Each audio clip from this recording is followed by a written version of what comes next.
You think he was in the right? Would you, or let me ask you this, Okay. would you have done it the same way? I couldn't say. I mean, I wasn't in that situation, so I couldn't. You've seen the video. Interfering. If you do not Interfering move from right here, is a- I'm not going to explain it to you. Do you have a further. lieutenant? Is this the lady he's working with? Do you have a lieutenant? I'm a sergeant. Do you have a lieutenant, sergeant? I do have a. Can I get him down here, please? No. Because you don't know what you're saying right now. I can tell you, you need to move. Interfering is a physical You act. need to move. You So- don't know the statute. so- You need Hey, to that's- move. that's assault. That is assault. I got it. Hey folks, welcome back to our channel where we dive into the important topics of individual rights and community well-being. Today, we're going to explore a specific scenario involving law enforcement in public spaces, sparking a conversation about where our rights stand, the impact on the community, and how we can find a balance between personal freedoms and collective well-being. Join us as we unravel this scenario, shedding light on the dynamics between individual rights and the greater good. If you believe in defending civil rights, please consider giving it a thumbs up, subscribing to our channel, and sharing it with your friends and family. Your support can really make a difference in spreading awareness, and don't forget to head over to his channel to appreciate him for standing up for our rights. Links in the description. I just thought of something I wanted to ask you if you got a minute. If you're busy, I can come back. What's up? So, the Halloween incident with the trick-or-treating girls, whatever happened with all that? Is there charges being pressed against them still? I don't know the answer. You don't know anything about that? Were you involved in that at all? I was, yes. You showed up? What do you think about it? You think Lieutenant May was in the right for escalating it to that level?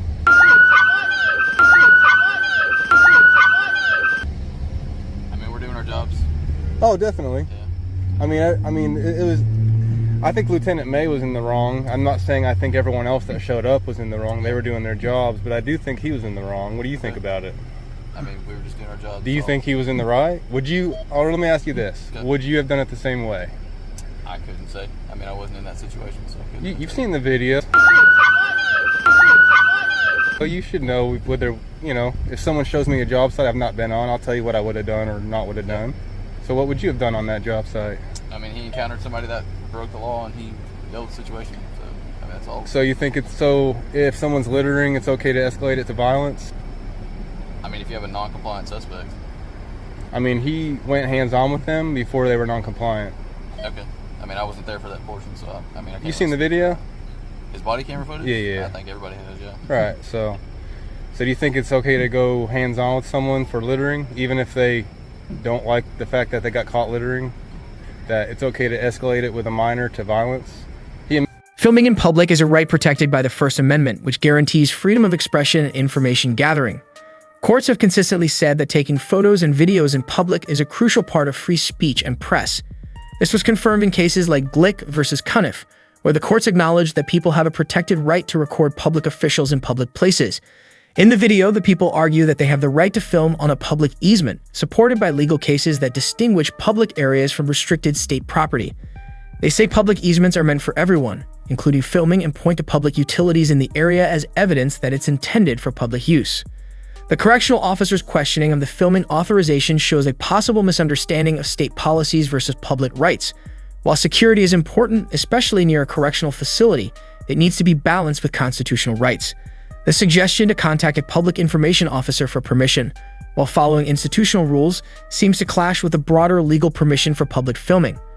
While law enforcement has a valid interest in security, it must be done without violating constitutional rights. The debate is about whether the precautions suggested by the officer are reasonable or if they go too far and limit public freedoms. The main point of the interaction is the argument about jurisdiction made by the photographers. By saying they are on a public easement, they highlight a crucial legal boundary for their right to film. The difference between public and state property is important, showing that while there may be some restrictions on state property, public spaces have broader legal protections. We want to hear what you think. Share your thoughts in the comments.